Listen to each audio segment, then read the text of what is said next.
Good morning प्रिय विद्यार्थियों।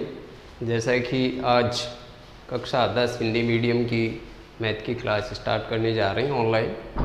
पहले अपने अप्रैल में पीडीएफ के माध्यम से स्टडी की थी, आज ऑनलाइन के माध्यम से हम स्टार्ट कर रहे हैं मैथ की।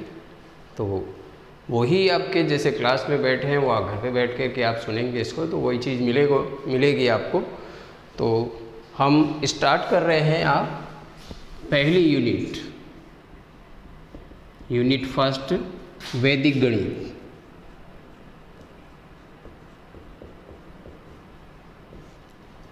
देखिए, वैदिक गणित ऐसे गणित है जो पहले ऋषि मुनि इससे के माध्यम से गणनाओं को तुरंत हल कर लेते थे। वैदिक गणित यानी जैसे वेदों के अंतर्गत ऐसे कुछ सूत्र, ऐसे सिद्धांत हैं जिनके माध्यम से ऋषि मुनि तुरंत किसी भी गणना की तीव्र गति से कैलकुलेशन कर लेते थे। इस वैदिक गणित के जो प्रेरणा थे, इसके जो रचयिता थे, शंकराचार्य रामकृष्ण तीर्थ थे। और इसका महत्व यह है कि इसमें 16 तो सूत्र हैं, 13 उपसूत्र हैं जिनके माध्यम से अपन गणनाओं को हल करते हैं। तो पहला अपन जो एक सूत्र ले रहे हैं एकाधीन पूर्वेण शून्यांत संख्या विधि से, जिसे संख्याओं का योग करेंगे हम, योग संक्रिया पढ़ेंगे हम। और योग संक्रिया एकाधिकेन पूर्वेण प्लस शून्यांत संख्या विधि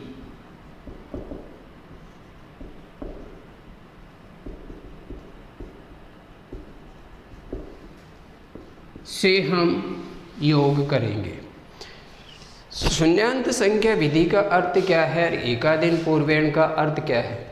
एकाधीन पूर्वेण का अर्थ है कि यहाँ पे पहले 9th क्लास में केवल इकाई के शब्द को, इकाई के अंक को जोड़ते थे।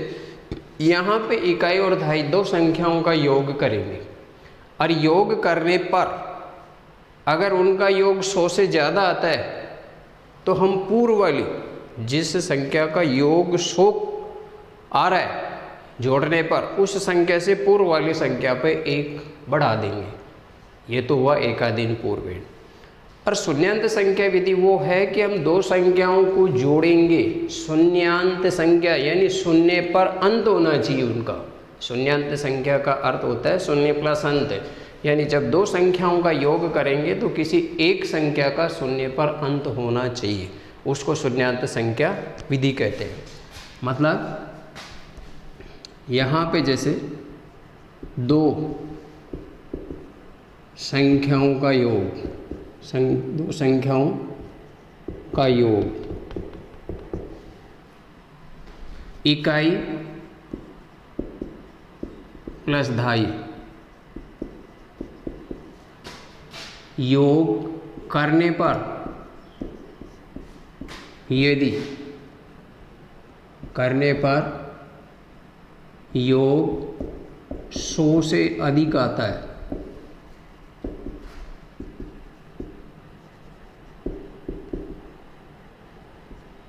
है तो पूर्व वाली संख्या पर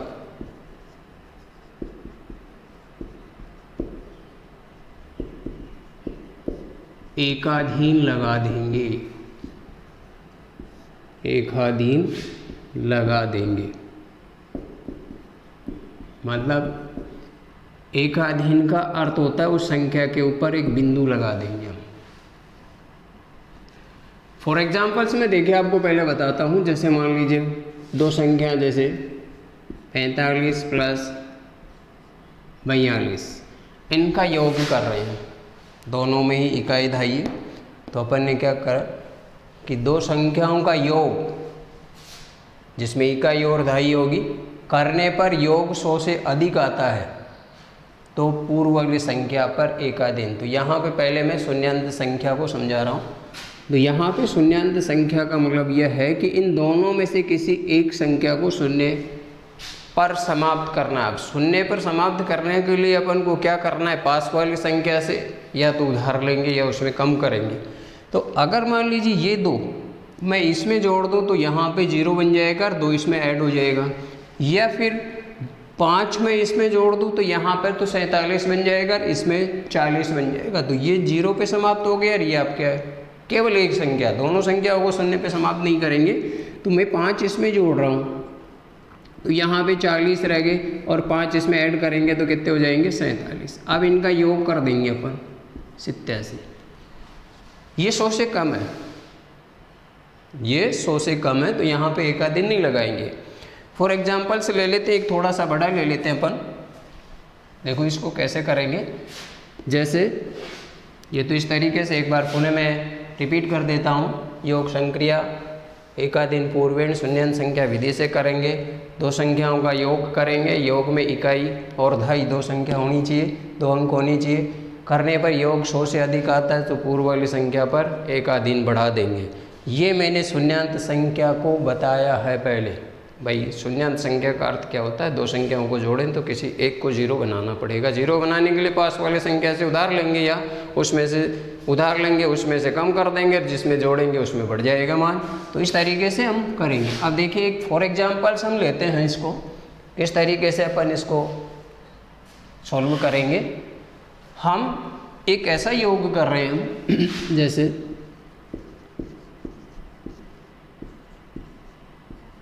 ये मैं संख्या लिख रहा हूँ 4675, 4958, 9526, 73,439, 7,349। अब इनका अपन योग कर रहे हैं शून्यांत संख्या विधि और एकाधीन पूर्वेण द्वारा। देखिए अब कैसे करेंगे। प्रथम स्तंभ लेंगे हम, क्योंकि इसमें 4 संख्याएं हैं तो 2 स्तंभ बनेंगे। प्रथम स्तंभ, ध्यान देखिए हम पहले इन 2 का योग करेंगे। देखिए इकाई धाई दोनों में है और अपन ने अभी पढ़ा था इकाई धाई का योग करना है, तो 75 + 58 दोनों का योग करना है। इकाई धाई का कर रहे हैं, लेकिन एक संख्या को शून्य पर समाप्त करना है। अब समाप्त करने के लिए क्या करें, यहाँ पे 58 है, इसमें 2 जोड़ दे तो 60 बन जाएगा। अब 2 कहाँ से लाना है, 2 पास वाली संख्या में से ही उधार लेना है। तो 2 इसमें से लेंगे तो यहाँ पे 73 बन जाएंगे, यहाँ पे 73 बन जाएंगे, और 2 इसमें जोड़ देंगे तो ये +60 हो जाएगा। अब योग कर देंगे हम, तो यहाँ पे 133। अब देखिए ये 100 से ज़्यादा है।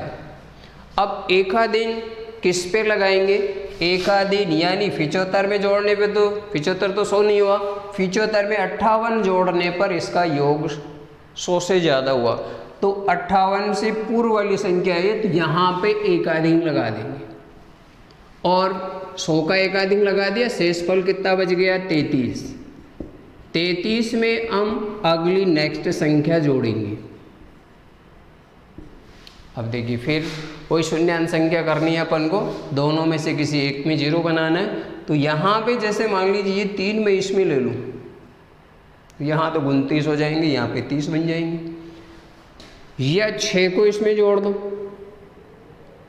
तो यहाँ पे 39 हो जाएंगे, यहाँ पे 20। कैसे भी कर सकते हैं अपन, 39 प्लस दोनों में से एक को 0 बनाना है।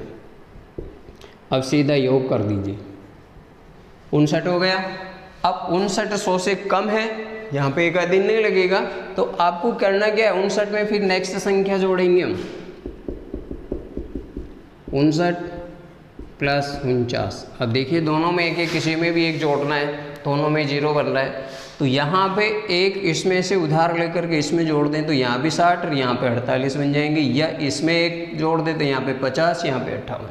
करना एक में 0 है तो यहाँ पे अपन एक इसमें जोड़ रहे हैं तो यहाँ पे 58 हो गए और यहाँ पे 50। अब सीधा योग कर देंगे तो यहाँ पे 8 और 5 और 5 10, 108 हो गए। अब देखिए ये 100 से ज़्यादा है योग, तो 100 से ज़्यादा है तो इसका मतलब है 49 से पूर्व वाली संख्या ये है।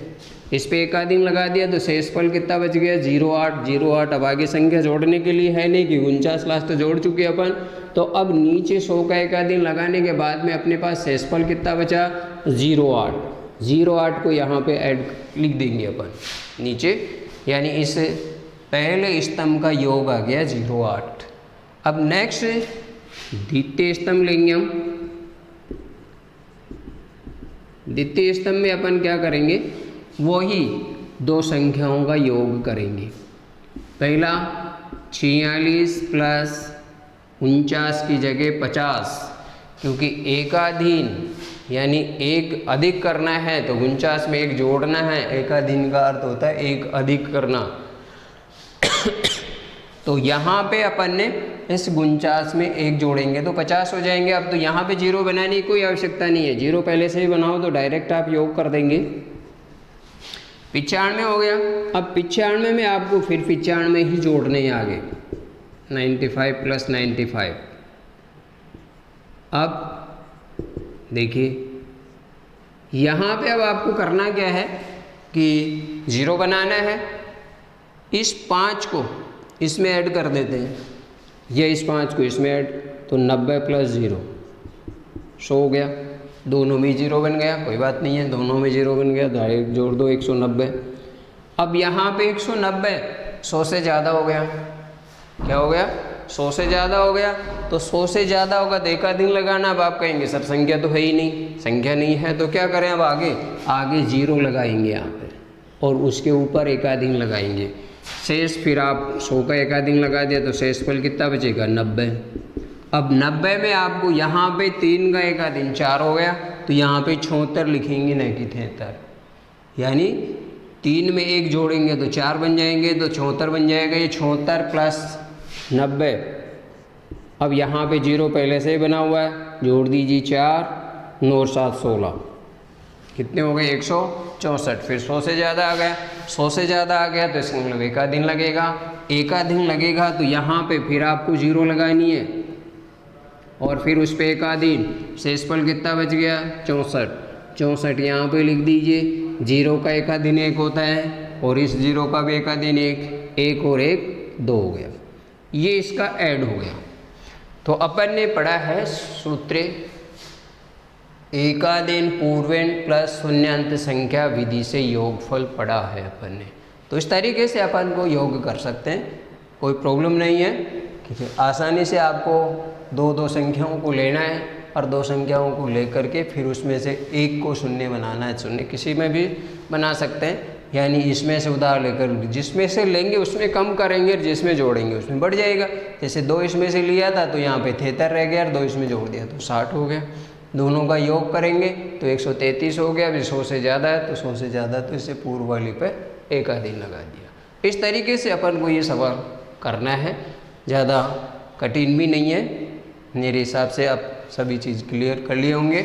और फिर भी अगर कोई प्रॉब्लम होती तो आपको मेरे नंबर पे कांटेक्ट कर सकते हैं बाय 2 मोबाइल नंबर से कि सर यहाँ से समझ में नहीं आया तो अपन और एक्सप्लेन कर सकते हैं। अब देखिए आगे दूसरा आता है व्यवकलन। वैदिक विधि से व्यवकलन कैसे करें। सेकंड भाग वैदिक विधि या वैदिक गणित में व्यवकलन। व्यवकलन बाकी को बोलते हैं हम सब्सट्रैक्शंस, यानी वैदिक गणित में बाकी किस प्रकार से करेंगे।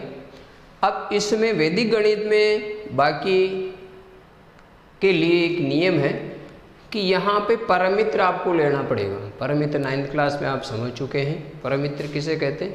जिन 2 संख्याओं का योग 10 हो तो वो एक दूसरे की परमित्र कहलाती है। जैसे बेस्ट फ्रेंड होते हैं अपने भी लाइफ में, तो वैसे संख्याओं में भी परम मित्र होते हैं। परम मित्र की मैं डेफिनेशन से एक बार और लिखा देता हूँ। परम मित्र जिन 2 संख्याओं का योग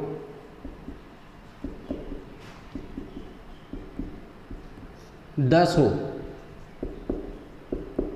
तो वे एक दूसरे की परम मित्र कहलाएगी, परम मित्र कहलाती है। अब बात करें होती कौन सी है। जैसे एक का परम मित्र, क्योंकि इस चीज़ को समझेंगे तो ये अपन व्यवकलन कर पाएंगे, अन्यथा नहीं कर पाएंगे। एक का परम मित्र यानी एक में कितने जोड़े की 10 आ जाए तो 9, तो इसमें एक का परम मित्र 9 हो गया। 2 का परम मित्र 8, 3 का परम मित्र 7, 4 का परम मित्र 6, 5 का परम मित्र 5 ही होगा,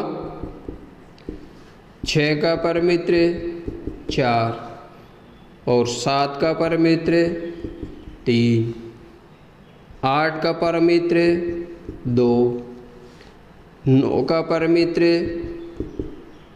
10 और 10 का परम मित्र वैसे 0 ही होता है, क्योंकि 10 में क्या जोड़ेंगे, 10 ही आ जाए तो 0 ही जोड़ना पड़ेगा। इस तरीके से आपको ये चीज़ याद रहनी चाहिए। 1 का परम मित्र 9, 2 का 8, 3 का 7, 4 का 6, 5 का 5 ही रहेगा। सेम एक ऐसी संख्या है जिसका परम मित्र दोनों इक्वल होते हैं। और 6 का 4 हो जाएगा, 7 का 3 हो जाएगा, 8 का 2, 9 का 1 होगा, 9 का 1 होगा और 10 का 0 होगा। सही है।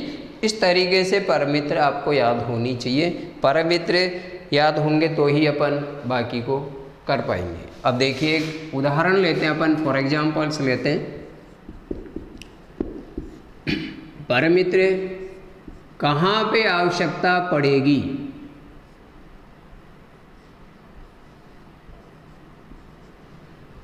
देखिए हम सामान्य बाकी करते तो सामान्य बाकी में क्या करते हैं, ऊपर से उधार लेते हैं। इसमें आपको उधार लेने की कोई आवश्यकता नहीं है। वैदिक गणित में पढ़ रहे हैं तो बाकी नहीं, उधार नहीं लेते अपन।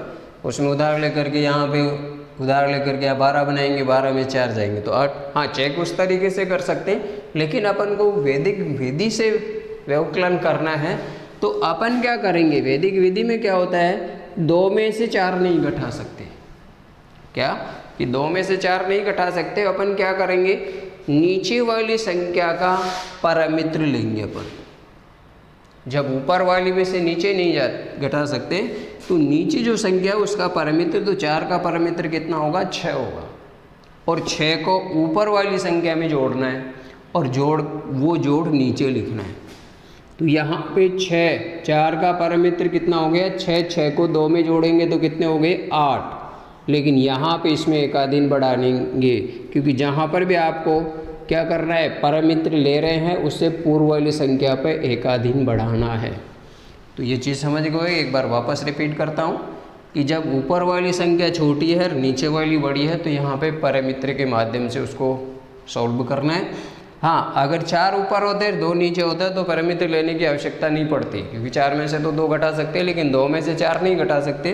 तो अपन 4 का परम मित्र लिया, 4 का परम मित्र हो गया 6। कितना हो गया, 6। और 6 को ऊपर वाली संख्या में ऐड करना है, जोड़ना है, और वो जोड़ आपको नीचे लिखना है। लेकिन जिसका परम मित्र लिया उसके पूर्व वाली पर एकाधीन बढ़ाना है। अब ये कितने बन गए, 10। और 10 का परम मित्र 0 ही होता है, क्योंकि यहाँ पर भी अपन 4 में से ये 10 नहीं घटा सकते। तो यहाँ पे आपको 10 का परम मित्र क्या लेना है, 0। और 0 को ऊपर वाली 4 में जोड़ेंगे तो कितने बच जाएंगे, 4 ही बचेंगे। फिर यहाँ पे एकाधीन लगाएंगे हम। अब ये कितना बन गया, 9। 9 का परम मित्र 1, कितना हुआ, 1। 1 को ऊपर वाले में 1 में जोड़ देंगे तो 2। फिर इसका परम मित्र एकाधीन लगाएंगे, क्योंकि यहाँ पे परम मित्र जोड़ा है तो यहाँ पे इसका एकाधीन लगा देंगे। अब ये हो गए 8। 9 में से 8 घटा सकते हैं, यहाँ पे परम मित्र नहीं लेंगे हम। क्या करेंगे, 9 में से 8, क्योंकि 7 का एकाधीन 8 होगा, 8 का एकाधीन 9 होगा, 9 का एकाधीन 10 होगा। तो इस तरीके से यहाँ पे 9 में से 8 जाएंगे तो 1, ये इसकी बाकी हुई। अब चेक करें अपन। चेक करने के लिए देखो किस प्रकार से चेक करें, जैसे सामान्य बाकी करते थे अपन, इससे उधार लेते थे, 12 बन गए, 12 में से 4 जाएंगे तो 8 बच गए। सही है। यहाँ पे इसको उधार दिया तो 3 के इससे यहाँ से लेकर के 13 बनाएंगे, 13 में से 9 जाएंगे तो 4। सही है। और फिर ये इसको हासिल दिया तो 0 बन गया, 0 में से 8 नहीं घटा सकते, 20 से हासिल लेगा 10, 10 में से 8 गए तो 2। अब यहाँ पे आपको हासिल दे दिया तो 8 बच गए, 8 में 7 गए तो 1। इस तरीके से आप चेक कर सकते हैं इसकी। तो इस तरीके से अपन वैदिक गणित से बाकी करनी है, वैदिक विधि से, वैदिक मेथड से अपन को सब्सट्रैक्शन करना है, तो अपन को परमित्र लेने ही पड़ेंगे। परमित्र याद होंगे तो अपन को करना है। तो परमित्र नीचे वाले का जहाँ भी आपको परमित्र जोड़ना है उसके आगे वाली संख्या पर एकाधीन लगाएंगे, फिर इसका परमित्र ऊपर वाली संख्या में जोड़ रहे फिर आगे एकाधीन लगाएंगे, फिर इसका परमित्र जोड़ रहे हैं तो फिर इसका आगे वाली पे। लेकिन यहाँ पे परमित्र नहीं जोड़ा अपन ने, क्योंकि यहाँ डायरेक्ट 8 में से 9 में से 8 घटाया तो 1 बच गया। यहाँ पे अपन को परमित्र नहीं। इस तरीके से अपन कर रहे हैं। आगे देखिए, एक और उदाहरण देता हूँ मैं।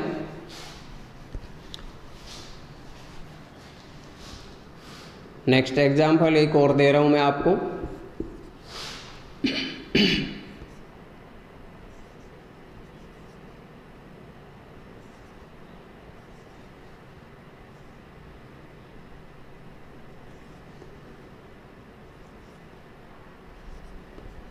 देखिए, ये 7456 में से 2388 घटाना है अपन को। घटाने के लिए वही देखिए 6 में से 8 नहीं घटा सकते, तो अपन को परमित्र किसका लेना है? 8 का लेना है। 8 का परमित्र कितना हुआ? 2। 8 का परमित्र कितना हुआ? 2। 8 का परमित्र 2 है, तो 2 को ऊपर वाली संख्या में जोड़ेंगे तो 6 में 2 जोड़ेंगे तो 8 हो गए। लेकिन यहाँ पे तो एकाधीन लगाना पड़ेगा आपको। अब यहाँ पे 8 का एकाधीन कितना होगा? 9। 9 का परमित्र लेना है 1। 1 को ऊपर वाली संख्या में जोड़ेंगे 6, यहाँ पे एकाधीन लगा दिया। अब यहाँ पे देखिए एकाधीन तो लगेगा, क्योंकि अपन ने इसका परमित्र यहाँ पे जोड़ा तो इससे आगे वाली पे तो लगेगा। लेकिन अब यहाँ पे देखो ये 4 हो गए, और 4 में से 4 घटा सकते हैं अपन। क्या कर सकते हैं? 4 में से 4 घटा सकते हैं। तो इसका मतलब है कि यहाँ पे परमित्र जोड़ने की आवश्यकता नहीं है। तो यहाँ पे 4 में से 4 जाएंगे तो 0, और यहाँ भी पर एकाधीन नहीं लगाएंगे अपन, क्योंकि परमित्र ऊपर जोड़ा ही नहीं है। जहाँ पे परमित्र जोड़ेंगे वहीं पे एकाधीन लगाएंगे। तो यहाँ 7 में से 2 घटा सकते हैं। क्या कर सकते हैं? 7 में से 2 घटाएंगे। तो इसका मतलब यह है कि अपन ऊपर वाली संख्या में से 2 घटाएंगे तो 5, क्योंकि यहाँ पे परमित्र नहीं लेना है, क्योंकि ऊपर वाली बड़ी है तो परमित्र लेने की कोई आवश्यकता नहीं है। ऊपर वाली छोटी है, नीचे वाली बड़ी है, तभी परमित्र की आवश्यकता पड़ेगी। तो इस तरीके से अपन वैदिक विधि से बाकी कर सकते हैं। एक जे अपन 9th क्लास में ये चीज़ें सीख चुके हैं, वही एक रिपीटेशन चल रहा है थोड़ा सा, ताकि आपकी मेमोरी में ये चीज़ें वापस क्रिएट हो जाए, ताकि हर चीज़ को समझने में आपको सरलता महसूस हो। अब देखिए, गुणा पढ़ेंगे हम। ऊर्ध्व तिर्यक गभ्याम, ऊर्ध्व त्रिय गभ्याम।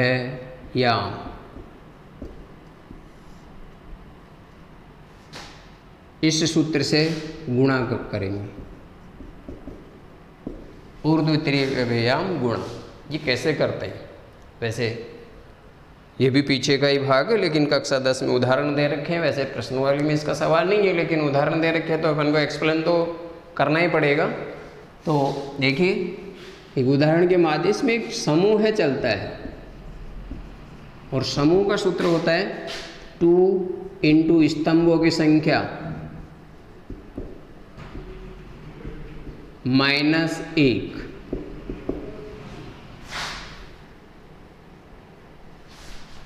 स्तंभों की संख्या क्या होगी? स्तंभों की संख्या जैसे इकाई का स्तंभ, दहाई का स्तंभ, सैकड़े का स्तंभ, उनको अपन स्तंभ बोलते हैं। 1000 का स्तंभ, जो संख्या जितनी होगी उतने उसमें स्तंभ बनेंगे। अगर 1000 तक है तो 4 स्तंभ बनेंगे, सैकड़े तक है तो 3, दहाई तक ही है तो 2, इकाई तक है तो 1।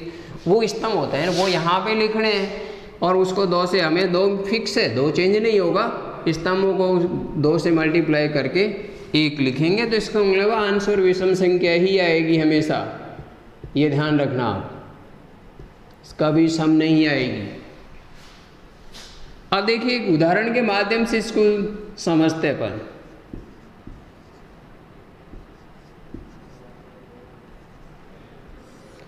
इसको इस सूत्र के माध्यम से हम गुणा करेंगे ऊर्ध्व तरीके क्या।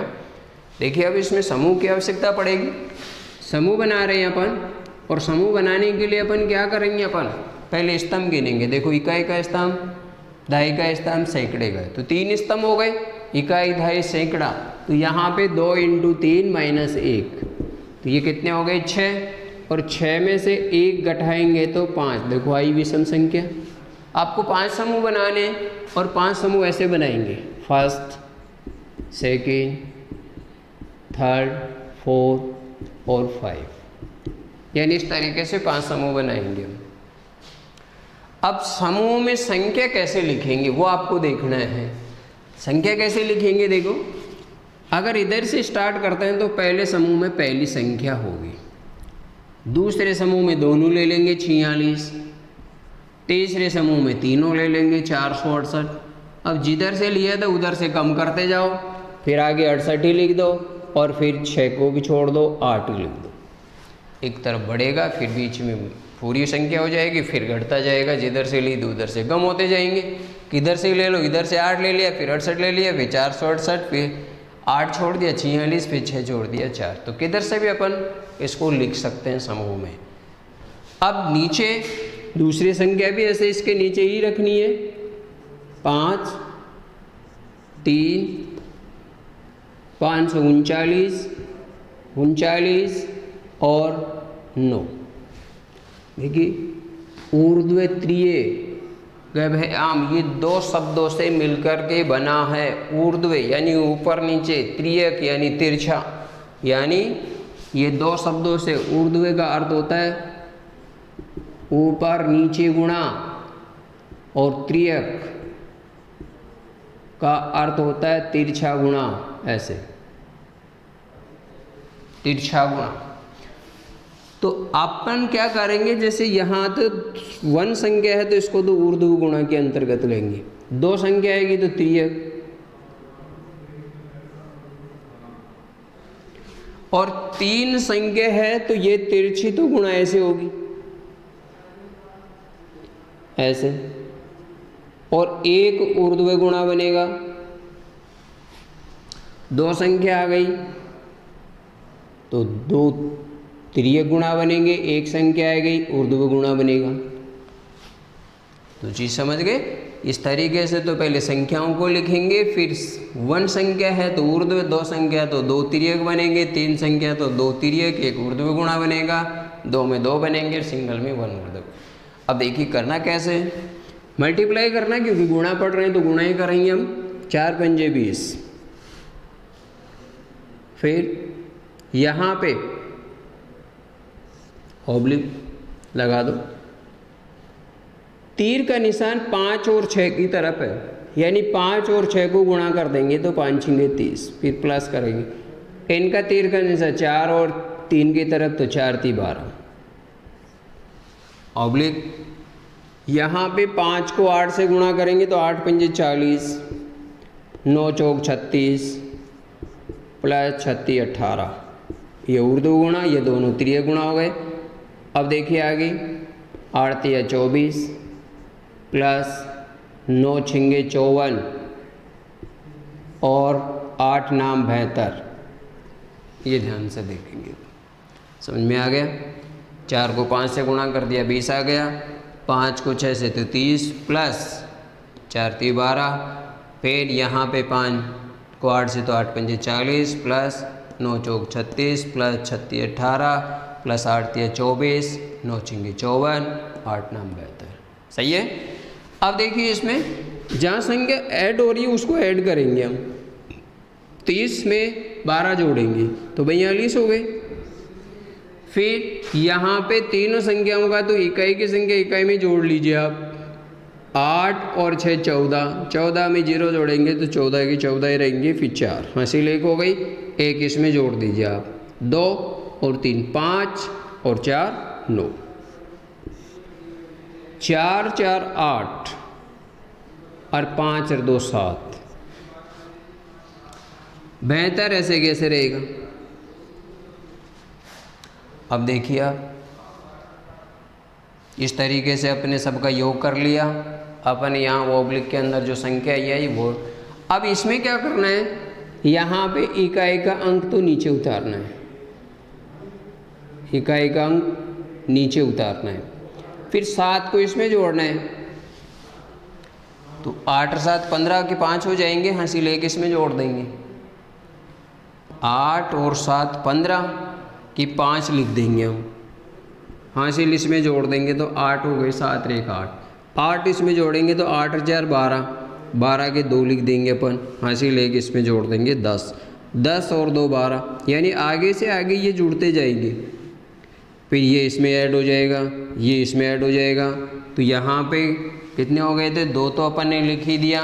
8 और 7 15 के 5, हासिल 1 इसमें जोड़ देंगे अपन, तो कितने हो गए 7 1 8। या वैसे जोड़ लीजिए, 78 में 7 जोड़ दीजिए, 78 में 7 जोड़ेंगे, 85 आएंगे, 85 के 5 लिख देंगे, 8 इसमें जोड़ देंगे।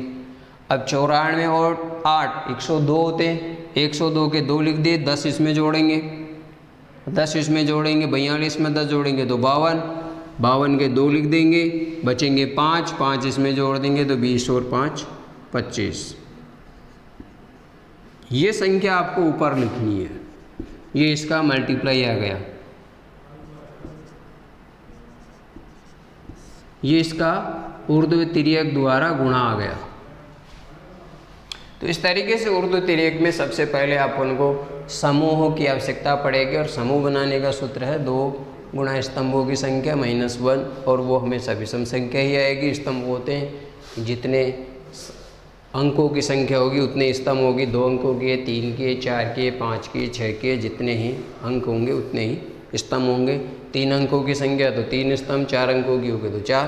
तो इस तरीके से इसमें अपन ने 3 स्तंभ बन गए, 3 को 2 से 6 हो गया, और 6 में से 1 घटाएंगे 5, 5 स्तंभ यहाँ पे लिख ही देंगे अपन। और फिर इसमें ऊर्ध्व और तिर्यक गुणा, एक संख्या आएगी तो ऊर्ध्व होगा, 2 संख्या आएगी, 2 तिर्यक बनेंगे, 3 में 2 ऊर्ध्व और 2 तिर्यक और 1 ऊर्ध्व बनेगा, दोनों में 2 संख्या तो 2 ऊर्ध्व 1 ऊर्ध्व 2 तिर्यक।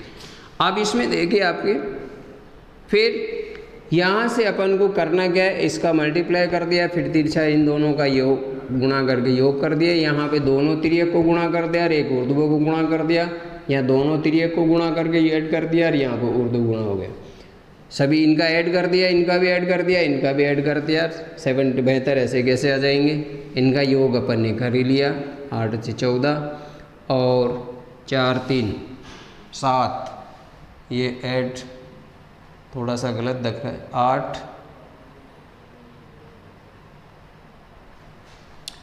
देखिए 8 से 14 और सॉरी वो तो उसका था, इसका था, इसका ये है ऐड 94 है, सही है, और इसका 42 है, इसका 20 है, सही है। 72 यहाँ पे लिख दिए, 78 यहाँ पे, और 94 इनका योग हो गया, 42 है 20 है।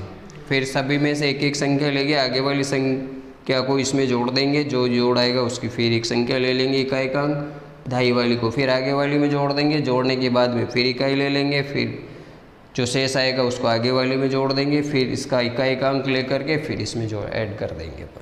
तो इस तरीके से अपन को ये करना है। अब देखिए आगे करने के लिए अपन को कुछ भाग है, तो भाग पढ़ेंगे हम। निखलम, ध्वजांक, सूत्र प्रत्यावर्ती, 3 तरीके के 2 भाग हैं आपके, और वर्ग है, घनफल है। ज़्यादा बड़ा नहीं है चैप्टर आपके वैदिक गणित का, वो शॉर्ट है। तो देखिए पहले अपन पढ़ रहे हैं निखलम विधि द्वारा भाग। निखलम विधि द्वारा भाग, निखलम विधि द्वारा भाग आप देखेंगे तो इसमें एक आधार, उपाधार और उसके अकॉर्डिंग पूरक संख्या देखते हैं अपन। एक उदाहरण ही ले लेते हैं अपन। इसमें 112 का भाग देना है अपन। तो देखिए इसमें आधार तो होगा 100,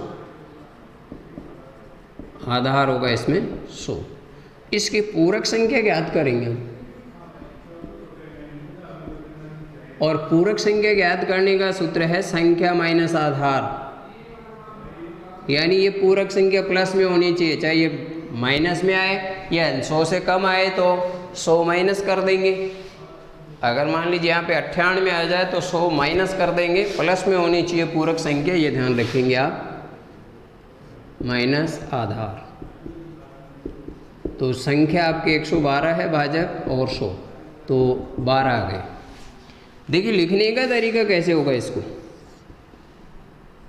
3 खंड बनेंगे, ये फर्स्ट, सेकेंड और थर्ड, 3 खंड बना दिए। अब इन 3 खंडों में इसमें से संख्या कैसे लेंगे हम, जितने आधार में 0 हैं फर्स्ट खंड में, तो ये देखो पहले तो भाजक उतरेगा क्योंकि ये भाजक है, ये भाज्य है, और नीचे इसकी पूरक संख्या उतरेगी। पूरक संख्या आपके आई 12। अब देखिए इन 2 खंडों में क्या संख्या है अपन लिखें। इन 2 खंडों में संख्या लिखने का तरीका यह है कि तीसरे खंड में तो आपको करना है जितने आधार में 0 है उतने में भाज्य में से इकाई की तरफ से अंक ले लेंगे हम। मतलब भाज्य में 2 0 है तो इकाई की तरफ से 2 अंक लेंगे, तो 46, तो इसमें लिखेंगे। अब बच गए 46 के बाद में जो भी अंक बच गए, 2 बचे, 3 बचे या 1 बचे, वो सारे आपको मध्य खंड में लिखने हैं। ये तो इसके लिखने का तरीका। फर्स्ट खंड में तो भाजक लिखेंगे ऊपर ही ऊपर, नीचे उसके पूरक संख्या लिखेंगे। तीसरे खंड में आधार में जितने 0 हैं, अगर 2 है तो 2 अंक ले लीजिए इकाई की तरफ से, 1 ही है तो 1 अंक ले लीजिए इकाई की तरफ से, और 3 है आधार में 0 तो 3 अंक आपको तीसरे खंड में लेने। सही है। तो इस तरीके से अपन ने आधार में 2 0 थी, इस कारण से इसमें 2 अंक ले लिए अपन ने। अब बचे 12, तो 12 मध्य खंड में उतारने, शेष मध्य खंड में उतारने, 2 उतरे 3 उतरे, आगे जितने भी अंक बच जाएंगे 2 3 4 जो भी होंगे हो, तो 2 अंक बच गए 2। अब देखिए करने का तरीका क्या है, 1 को नीचे ऐसे कैसे उतार देंगे हम। क्या किया हमने, 1 को नीचे ऐसे कैसे उतार दिया। 1 को पूरक संख्या से मल्टीप्लाई करना है, यानी गुणा करना है। 12 को 1 से गुणा करेंगे, 12 अब लिखेंगे कहाँ 12, वैसे 9th में सीख चुके हैं। अब यहाँ पे 12 लिखने का मतलब 12 में 2 अंक है, यहाँ पे 1 है, तो पहला अंक तो इसके नीचे उतारो, और दूसरा अंक यहाँ नहीं उतारना, यहाँ पे संख्या के नीचे संख्या आनी चाहिए। ये उतार दिया, उतार दिया। फिर सेकंड को इसका भी ऐड कर देंगे हम, इसका भी ऐड, तो ये 3 हो गए। अब इस 3 को वही पूरक संख्या से मल्टीप्लाई गुणा करना है, तो 12 को 3 से तो 12 36 हो गए। अब 36 कहाँ से उतरेंगे, यहाँ से उतरेंगे। पहला अंक यहाँ से उतारा था, अब यहाँ से उतरेगा, क्योंकि यहाँ पे कोई अंक नहीं है, तो यहाँ पे 36। अब इसको ऐड कर देंगे, क्योंकि लास्ट वाले अंक के नीचे अंक आ गया, तो इसका मतलब भाग कंप्लीट हो गया। तो जोड़ेंगे तो 6 6 12, 4 2 6, 3 9 और 1 10। ये इसका ऐड हो गया, जोड़ दिए 6 और 6 12, हासिल 1 हो गई। 4 2 6 3 9 और 1 10। अब देखिए खास बात, कई बार क्या होता है कि बोर्ड में ऐसा सवाल आ जाता है कि शेष फल भाग देने वाली संख्या से ज़्यादा आ जाता है। कई बार कैसे कई ऐसे उदाहरण होते हैं, लेकिन यहाँ पे भाग जो ये जो आएगा ना, ये शेषफल कहलाएगा, ये भागफल कहलाएगा। मध्य खंड में जो संख्या आएगी वो तो इसका भागफल, और तीसरे खंड में नीचे जो संख्या योग करने के बाद में आएगी वो इसका शेषफल कहलाएगा। अब शेषफल इससे कम है, इसका मतलब सही है अपना भाग। अगर इससे ज़्यादा आ जाता है तो कम कैसे करें, जितने का भाग दे वो संख्या इसमें घटा दो और इधर 1 जोड़ दो। ये ध्यान रखना है आपको कि इधर अगर शेषफल ज़्यादा आ जाता है तो आप क्या करेंगे कि इसमें भाग देने वाली यानी भाजक घटा देंगे, इसमें 1 जोड़ देंगे। फिर भी ज़्यादा आता है तो फिर वही तरीका, भाजक को घटा दो फिर इधर 1 जोड़ते जाओ। जब तक शेषफल कम नहीं आ जाए भाग देने वाली संख्या से, तब तक ये प्रक्रिया आप करते ही जाएंगे। ठीक है। तो यहाँ पे इसका भागफल तो आ गया कितना, भागफल आ गया 13, और शेषफल कितना आ गया 102। ये इसके आंसर हैं। तो मेरे हिसाब से निखिलम विधि द्वारा भाग आपके समझ में आ गया होगा। कोई भी प्रॉब्लम है तो आप कांटेक्ट कर सकते हैं। एक बार पुनः रिपीट कर देता हूं मैं कि निखिलम द्वारा भाग करना है। प्रश्नवाली में भी 4 सवाल है इसके आधार पे। तो आपको करना क्या है, सबसे पहले 3 खंड बनाने हैं। 3 खंडों में आधार आपको लेना ही है 100। 2 अंक है तो 10 लेंगे, 3 अंक है तो 100 लेंगे। आधार 10, 20, 10, 100, 1000 यही होते हैं। और आपको करना है कि पूरक संख्या घटानी है, संख्या ज्ञात करनी, तो संख्या माइनस आधार। ये मैंने आपको चेंज हो सकता है 98 आ जाए अगर मान लीजिए भाग देने वाली संख्या, तो आपको 98 माइनस 100 नहीं करना है, 100 माइनस 98 करना है, क्योंकि पूरक संख्या हमेशा प्लस में होती है। ये ध्यान, वो विचलन में फ़र्क पड़ता है। विचलन में तो सूत्र फिक्स होता है, संख्या माइनस आधार ही होता है, उसमें चेंज नहीं कर सकते। लेकिन पूरक संख्या में आपको ये पॉजिटिव रहना चाहिए, नेगेटिव नहीं रहना चाहिए। तो इस तरीके से अपन ने पूरक संख्या ज्ञात कर ली। फिर ज्ञात करने के बाद में क्या करेंगे, इस तीनों खंडों में कैसे संख्या लिखेंगे, ऊपर भाजक नीचे पूरक संख्या। फिर इनमें कैसे लिखेंगे, जितने आधार में 0 होगी उतने ही अपन भाज्य में से उतने अंक ले लेंगे। 2 0 तो 2 अंक ले लिए इकाई की तरफ से, और बीच वाली मध्य। फिर पहली संख्या नीचे उतार देंगे और फिर इसको पूरक संख्या से गुणा कर देंगे। 1 को 12 से गुणा करेंगे 12, फिर 1 और 2 आ जाएगा। फिर इसको जोड़ देंगे अपन। जोड़ने के बाद में 3 आ गए, 12 को 3 से तो 36 आ गए। अब यहाँ पे कोई अंक नहीं है तो यहाँ से स्टार्ट होगा ये, तो 36 यहाँ पे लिख दिया। फिर इन सब का, क्योंकि लास्ट वाली संख्या की संख्या आ जाए तो इसका मतलब कंप्लीट हो गया। जोड़ देंगे, जोड़ आपका 102 आया, ये इसका शेषफल बन गया, और मध्यखंड में आया वो इसका भागफल बन गया। इस तरीके से अपन निखिलम द्वारा भाग अपन पढ़े हैं। अब देखिए आगे, निखिलम विधि द्वारा ही वर्ग पढ़ेंगे हम। निखिलम विधि द्वारा ही वर्ग पढ़ेंगे हम।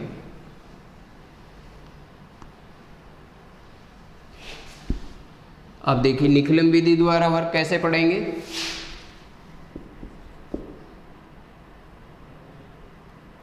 निखिलम सूत्र से वर्ग ज्ञात करना।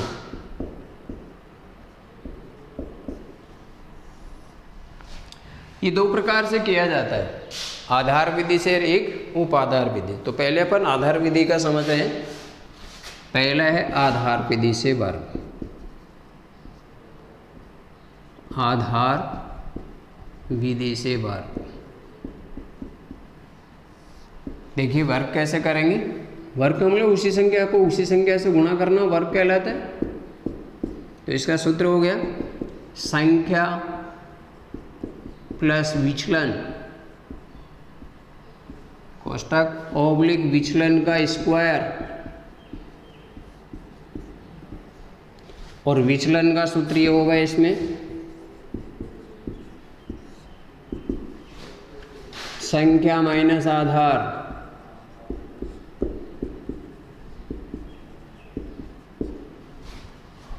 अब एक उदाहरण लेकर के मैं आपको समझा देता हूँ भाई कैसे वर्क करें। मान लीजिए कोई संख्या आपको दे रखी है 107।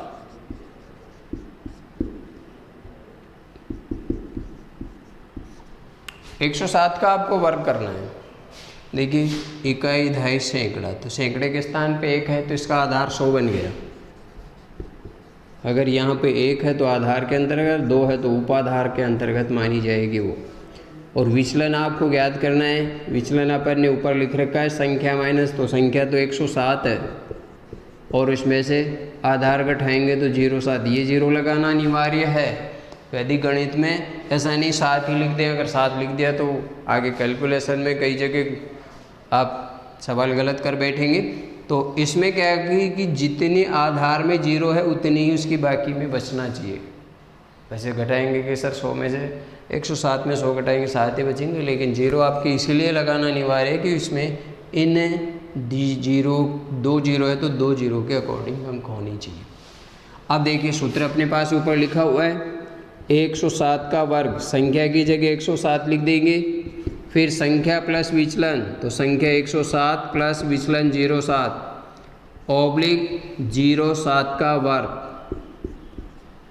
अब यहाँ पे इसको जोड़ देंगे तो ये 114 हो गए, और यहाँ पे 7 का वर्ग तो 49, यहाँ पे 0 नहीं लगाना क्योंकि 49 में 2 अंक आ गए, 49 में 2 अंक आ गए। अगर वर्ग करने पे एक ही अंक आता तो 0 लगाना पड़ेगा, जैसे 1 आ जाए तो 1 का वर्ग तो 1 ही होगा, तो वहाँ पे 0 लगाना पड़ेगा यहाँ पे। तो यहाँ पे 49 का वर्ग 7 का वर्ग 49 हो गया तो 2 अंक आ गए, इसका मतलब है कि यहाँ पे 0 नहीं लगाना है। अब आधार में जितने अंक होते उतने इसमें अंक होने चाहिए, तो 2 अंक 0 है तो 2 ही अंक आ गए। अगर 3 अंक आ जाए तो इस तीसरे अंक को इसमें जोड़ देंगे हम। तो यहाँ पे अपने आगे कुछ ही नहीं है, ऑब्लिक के चिन्ह को हटाना है, ये इसका आंसर हो गया। इस तरीके से किसी भी संख्या का निकलन विधि द्वारा वर्ग करेंगे तो संख्या प्लस विचलन, विचलन का स्क्वायर, और फिर यहाँ पे संख्या लेकर के अपन ने इस सूत्र को एक्सप्लेन कर लिया। 107 अपन ने कोई संख्या ले ली और यहाँ पे आधार 100 ले लिया, विचलन 107 माइनस 100 हो गया तो 0.7, और फिर सूत्र में मान रख दिया, संख्या की जगह 107 रख करके स्क्वायर कर दिया। फिर संख्या की जगह 107, विचलन 0.7 ऑब्लिक विचलन 0.7 का स्क्वायर, इन दोनों को प्लस कर दिया और फिर इसका वर्ग 49 हो गया। फिर इसको यहाँ पे 3 अंक नहीं है, 2 ही है, जितने आधार में 0 है उतनी दूसरे खंड में अंक होनी चाहिए। ज़्यादा है तो आगे वाले में जोड़ देना, कम है तो 0 लगा लेंगे, लेकिन अंक 2 होनी चाहिए। अगर वर्ग करने पे 1 ही अंक आ गया तो 0, और वर्ग करने पे 3 अंक आ गए तो आगे वाले अंक को आगे वाले में जोड़ देंगे। जैसे एक उदाहरण में दे करके बताता हूँ, 3 अंक आए तो कैसे करें। मान लीजिए अपन को 112 का वर्ग करना है, संख्या 112 हो गई, विचलन 12 हो जाएगा। अब देखिए अपन संख्या की जगह तो 112 ही लिखेंगे हम, फिर 112 प्लस 12 ऑब्लिक, क्योंकि यहाँ 0 नहीं लगानी है, क्योंकि यहाँ पे 2 अंक है, 2 0 के अनुसार अंक आ गए, 12 का वर्ग, इनको जोड़ेंगे अपन तो 124 हो गए, और 12 का वर्ग आप जानते हैं 144 होते हैं। अब देखिए 3 अंक आ गए। अब अपन को अंक तो 2 ही रखने हैं, 2 अंक रखने हैं, तो इसका मतलब है तीसरे अंक को इसमें ऐड करना है, तो 1 को इसमें ऐड कर देंगे तो 125 बन गए, इधर 44। अब 2 अंक हो गए तो ऑब्लिक के चिन्ह को हटा दो, ये आंसर हो गया। सही है। अब ये तो आधार विधि से वर्ग पढ़ा है अपन ने, समझ गए होंगे। और कुछ आप उदाहरण जब भी मैं अभी सवाल लिखा के जाऊंगा वो आपको करना ही है। अब उपाधार विधि से वर्ग पढ़ेंगे हम, इसका उपाधार विधि से वर्ग। सेकंड, उपाधार विधि से वर्ग।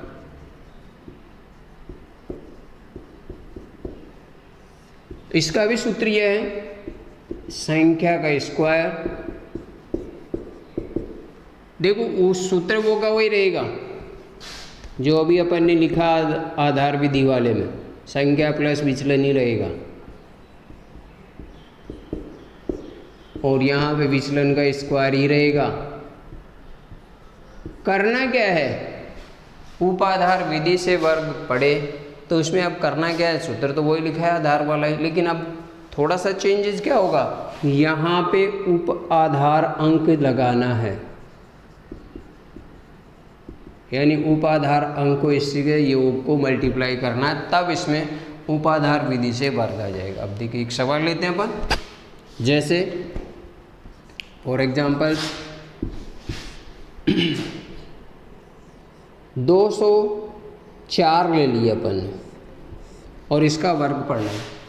देखिए अब इकाई दहाई सैकड़े के स्थान पे 1 से बड़ी संख्या है, तो 1 से बड़ी संख्या आएगी तो वो उपाधार के अंतर्गत मानी जाएगी।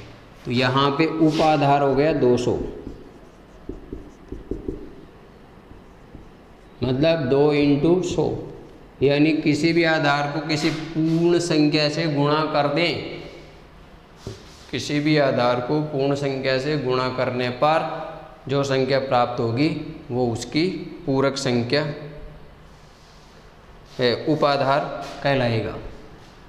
अब देखिए सवाल कैसे विचलन निकालना है। अच्छा, इसका विचलन का सूत्र भी वही रहेगा, संख्या माइनस उपाधार। अब उप आधार निकालना है आपको, विचलन निकालना है आपको। तो संख्या की जगह लिखेंगे 204, माइनस 200 घटाएंगे। अच्छा, इसका अंक 2 हो गए, 0,4 लिखेंगे और उपाधार अंक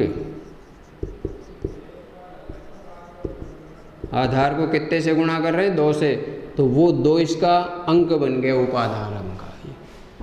अब संख्या की जगह तो अपन को सूत्र में मान रखना, तो 204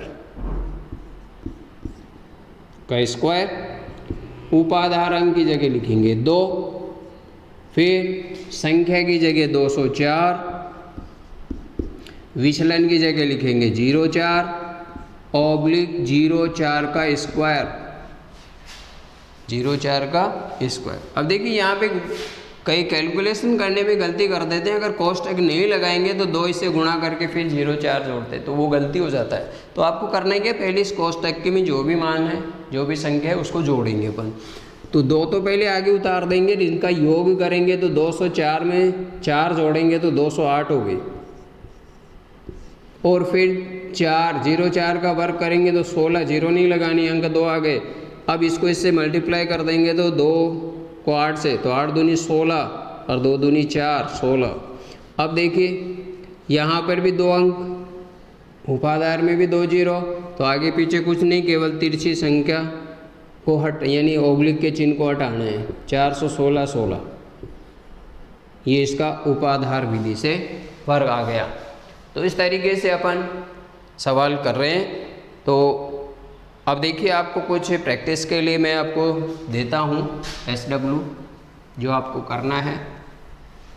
मैंने आपको एक तो एकाधीन पूर्वेण शून्यांश संख्या विधि से योगफल बताया, ऊर्ध्व तिर्यक द्वारा गुणा बताया, निखिलम द्वारा भाग बताया, निखिलम द्वारा वर्ग बताया। तो अपन इनका एक एक सवाल करते हैं। सूत्र एकाधीन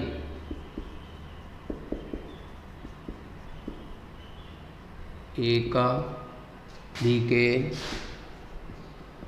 पूर्वेण प्लस शून्यांश संख्या, शून्यांश संख्या विधि से योग करें।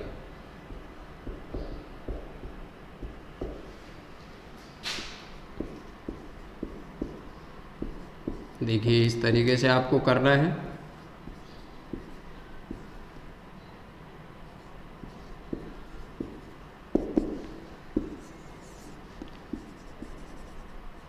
ऊर्ध्व त्रिघ्य व्यायाम, त्रिघ्य व्यायाम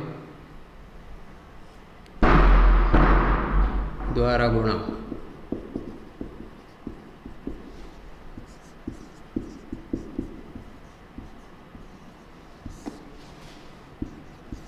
निखिलम द्वारा भाग,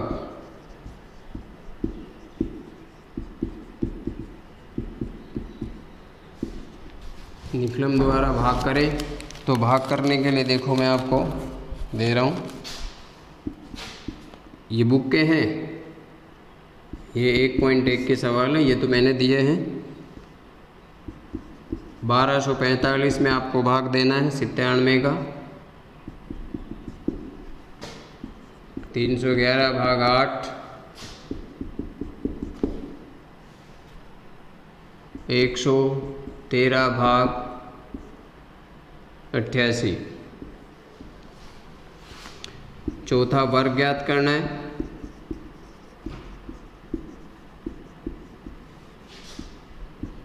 पहला है 104,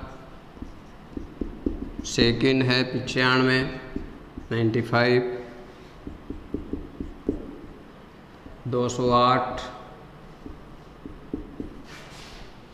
और 225। ये आपको करना है। तो इस तरीके से अपन ने आगे नेक्स्ट और पढ़ेंगे कल। तो आज की क्लास यहीं पे समाप्त होती है। Thank you.